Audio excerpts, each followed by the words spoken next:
The movie begins in Leningrad in 1940. A young woman named Anya works as a seamstress in a factory where a young machinist, Vasily, who is very serious, notices her and even asks her to introduce him to her only relative, her brother Peter. However, Anya asks for a little more time, and the young man agrees to wait until the next day. But as the girl leaves for her lunch break, he quietly follows her, admiring her. Anya walks down the street, looking at a dirigible hovering above, from which German journalists are filming the city below. At this moment, a tram driven by Peter pulls up to an intersection. Suddenly, Anya realizes that a fast-moving truck is about to crash into the tram, and her brother will likely perish. Frozen in fear, she suddenly emits light waves that lift the truck into the air and throw it away from the intersection. The tram's windows shatter, injuring people, but a major accident is averted. This entire incident is captured on film by the journalists in the dirigible. As the shocked people try to recover, Peter jumps out of the tram, grabs Anya, and quickly takes her away. The girl regains consciousness in their shared room. Peter packs their belongings, urging his sister to flee Leningrad, although she is reluctant since they have already had to move several times due to her supernatural abilities manifesting at the most inappropriate times and attracting the attention of the authorities. Peter asks her to control her powers, but Anya is unable to master them as they are beyond her control. At that moment, representatives of the People's Commissariat for Internal Affairs burst into the room and arrest the siblings. An investigator named Ivan arrives at the scene. He interviews the victims, and one of the women recalls the strange girl standing at the crossroad. Back at the office, Ivan begins interrogating Anya, but she cannot provide any concrete information. She insists it was just an unfortunate accident, and then Ivan shows her photos from their previous residences where strange incidents and destruction occurred, prompting the siblings to move hastily. The investigator is willing to believe she is not a criminal, especially since he has also witnessed something very strange in his life. However, Ivan is unable to elaborate as his superior, Petrov, who turns out to be his father-in-law, takes Anya and leads her to the secret facilities managed by Professor Ilinsky.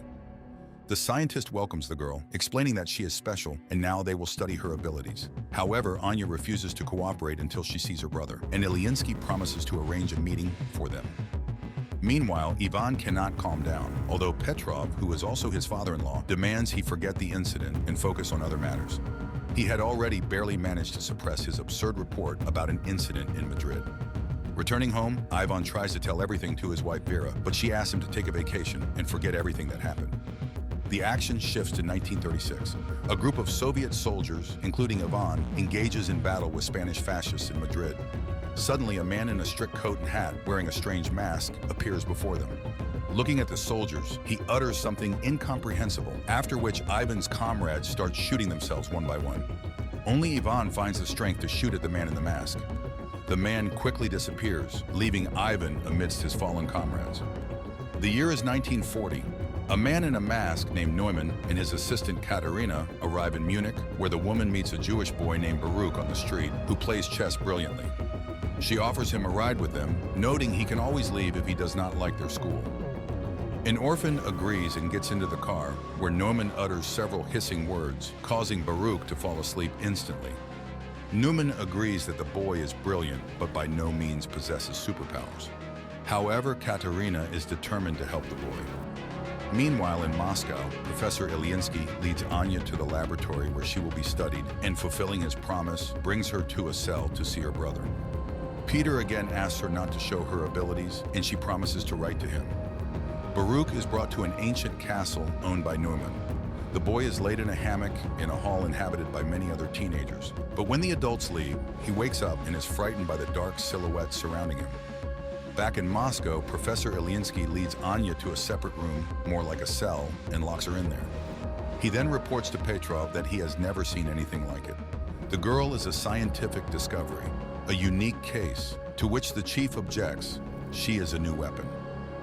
Later, Anya is subjected to various tests, but she shows nothing special. Ivan cannot forget the incident, studying everything related to the strange explosion. The video footage of the accident also reaches Neumann, and he decides to fly to the USSR. There, the man is taken to meet with Professor Ilinsky. Neumann introduces himself as a worker from the Anna Nerva organization and immediately determines that the professor is terminally ill. He offers to ease his pain if the professor allows him to speak with Anya. Ilinsky does not believe in his abilities, but Neumann utters something, and glowing waves emanate from him, enveloping the professor, causing him to lose consciousness. Taking advantage of this, Neumann searches his desk and takes some papers. Soon, Ilinsky regains consciousness, but strangely feels no pain. He agrees to arrange a meeting with Anya and leads the German to the laboratory. Neumann approaches the girl and secretly shows her an execution order for her brother. Then waves of unprecedented force begin to emanate from the girl, literally blowing up the entire laboratory. Neumann grabs her and escapes. Ivan sees from the window a man in a hat whom he immediately recognizes and runs to the laboratory where explosions are heard. But Neumann and the girl are nowhere to be found.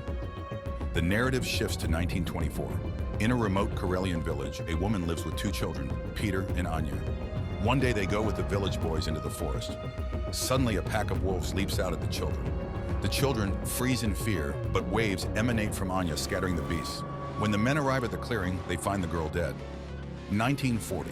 Petrov enters the devastated laboratory, where people connected by tubes into a single organism and marked with the letter M lie in chairs.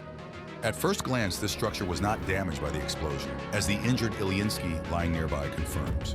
The professor reports that Anya caused all this and refuses to continue the experiments. Then Petrov shoots him. Afterward, he goes to Ilinsky's colleague, who everyone simply calls Professor Lyubov. Petrov asks her to activate the M Squad. Learning about the professor's death, the woman refuses to help Petrov, but he reminds her of her family, and Lyubov reluctantly agrees. On the train, a customs officer searches Neumann's compartment and finds an iron sarcophagus with Anya inside. Unsure of what to do, he goes for help. Meanwhile, Anya envisions her own funeral following the incident with the wolves. Frightened, she comes to, and Neumann informs her that he is saving her. Anya tries to run, but the customs officers, who decided to detain the strange German, stop her. However, he utters something, and the military personnel bring their pistols to their own heads. Neumann and Anya leave. At the same time in Moscow, Petrov reports to his colleagues that a member of the Ahnenerbe, which translates to ancestral heritage, Neumann has stolen a valuable exhibit from the USSR, the girl Anya. A squad has already been formed to pursue the German and will depart in a matter of days. Learning of this, Ivan requests to be included, but Petrov, feeling sorry for his daughter, refuses to do so. Neumann leads Anya to a spot where Katerina's car is waiting, and she drives the pair to the castle. It is apparent that the woman does not like Neumann's new toy, but he immediately says that Anya is just like him. At the castle, they are greeted by children whom Neumann calls his army. Anya is escorted to her room, and Neumann finds a guest in his office, Admiral Canaris, who is very interested in the scientist's research. But today, he has come to express his displeasure with Neumann's sabotage in the USSR, as it could start a war. Neumann reassures him and invites him to a formal dinner. Meanwhile, Anya is startled by a sound and sees Baruch in her room, trying to open her window to escape the castle. But Katerina and Neumann appear and stop him. While Katerina takes the boy away, Neumann tries to convince Anya that the castle is a paradise, and no one wants to leave of their own volition. And Katerina brings Baruch to a bedroom, reminding him that he must speak only German and not tell anyone his real name if he wants to live. But when she leaves, the other teenagers attack him. In Moscow, Ivan asks his wife to help him get enrolled in the squad, after which he goes to Professor Lyubov. He is interested in whether hypnosis can make a person do what another wants.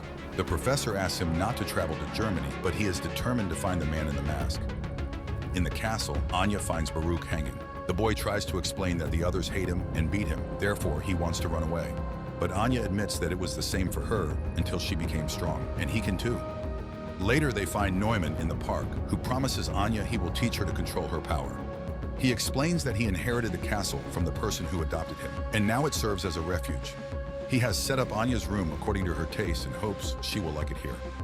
Grateful, Anya sits down at the sewing machine, unexpectedly remembering how the villagers burned their house, calling her a witch. Then her brother saved her, though their mother died in the fire. Back in Moscow, Petrov enrolls Ivan in the squad and asks the commander to ensure that he does not return. Leningrad, 1937. Returning from Madrid, Ivan writes in his report everything he witnessed, but Petrov does not believe him, noting that if the soldiers shot themselves, they could be